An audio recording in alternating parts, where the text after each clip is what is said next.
It was meant to be unsinkable, a ship so vast, so magnificent, that even the sea itself seemed powerless against it. But in the cold darkness of April 15th, 1912, that belief would be broken forever.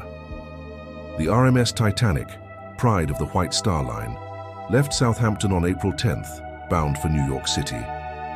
On board were more than 2,200 passengers and crew, the wealthy and the poor, the hopeful and the homesick, all united by a dream of crossing the Atlantic in luxury and safety.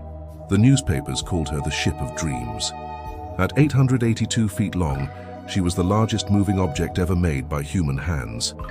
She had marble staircases, electric elevators, a swimming pool, and a dining room as elegant as any royal palace. Her builders declared with pride that God himself could not sink this ship.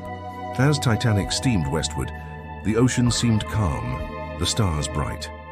Passengers dined, laughed, and listened to the ship's orchestra under glittering chandeliers. In those moments, no one could imagine that the voyage would end in tragedy. Far to the north, great icebergs drifted silently in the moonlight, giants of ancient ice floating south into Titanic's path. By the evening of April 14th, the ship had already received 6 warnings of ice ahead. Each message was logged, but the engines kept turning. Captain Edward Smith, a veteran of the sea, maintained the ship's speed, 22 knots, hoping to make a record crossing. The night was unusually still, the sea like polished glass, and in that deceptive calm, danger hid in plain sight. At 11:40 p.m. in the crow's nest, lookout Frederick Fleet suddenly saw a dark shadow ahead. He rang the bell 3 times and shouted, "Iceberg right ahead." First Officer Murdoch ordered the wheel hard to starboard. The engines reversed. Slowly, painfully slowly, the Titanic began to turn. For a moment it looked as though she might clear it. Then came the sound, a long tearing scrape beneath the waterline. The iceberg's underwater ridge ripped open 5 watertight compartments. The ship could stay afloat with 4 flooded, but not 5. Within minutes, icy seawater surged into the lower decks.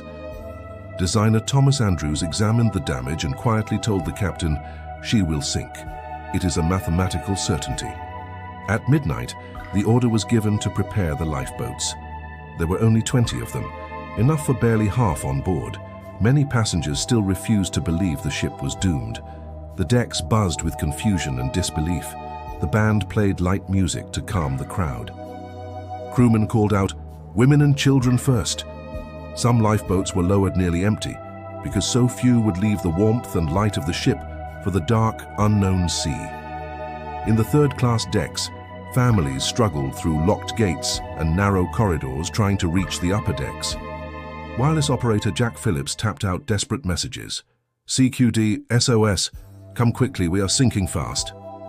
The Carpathia, 58 miles away, responded, but she would need hours to reach them. At 12:45, the first rocket shot into the sky. White sparks reflected off the black water as cold winds swept across the deck. Wealthy passengers wrapped themselves in fur coats, while others prayed aloud. John Jacob Astor, one of the richest men alive, helped his young wife into a lifeboat, then stepped back, giving up his place. He would not survive the night. Inside the radio room, messages still clicked through the ether. Engine room flooded.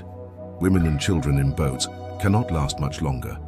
By 1:30 a.m., the bow was deep under. Water flooded the grand staircase. China and silverware slid from tables. The great ship began to list sharply to one side.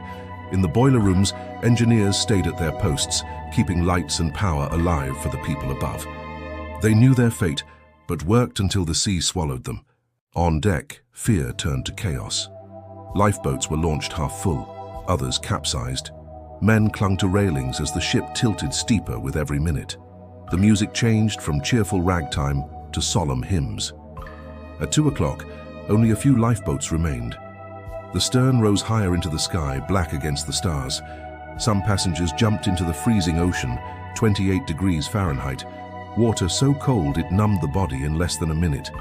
The air was filled with cries, a chorus of human voices fading into the night.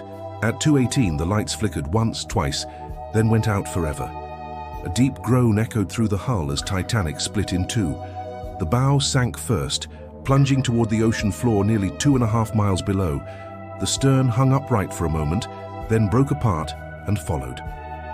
At 2:20 a.m., the mighty Titanic was gone. Silence returned to the Atlantic.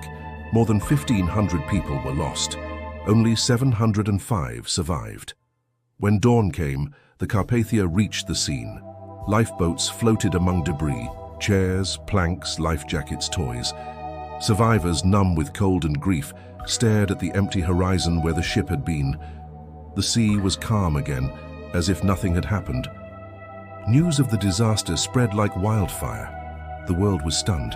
How could the greatest ship ever built vanish on her maiden voyage? How could human confidence turn to helplessness so quickly? In the days that followed, investigations exposed hard truths. Not enough lifeboats, no proper evacuation drills, ignored ice warnings, and misplaced faith in technology. Out of that tragedy came reforms, more lifeboats, constant radio watch, international safety conventions. But for the families who lost husbands, wives, and children, those changes came too late. Over a century later, the Titanic still lies 2.5 miles beneath the Atlantic Ocean, slowly being consumed by rust and time. Her decks are covered in silt, her railings twisted by the deep. Yet the legend endures. Titanic remains more than a shipwreck. She is a symbol, a reminder of human ambition, of technological pride, and of the fragility of life. She tells us that progress, no matter how grand, is nothing without humility.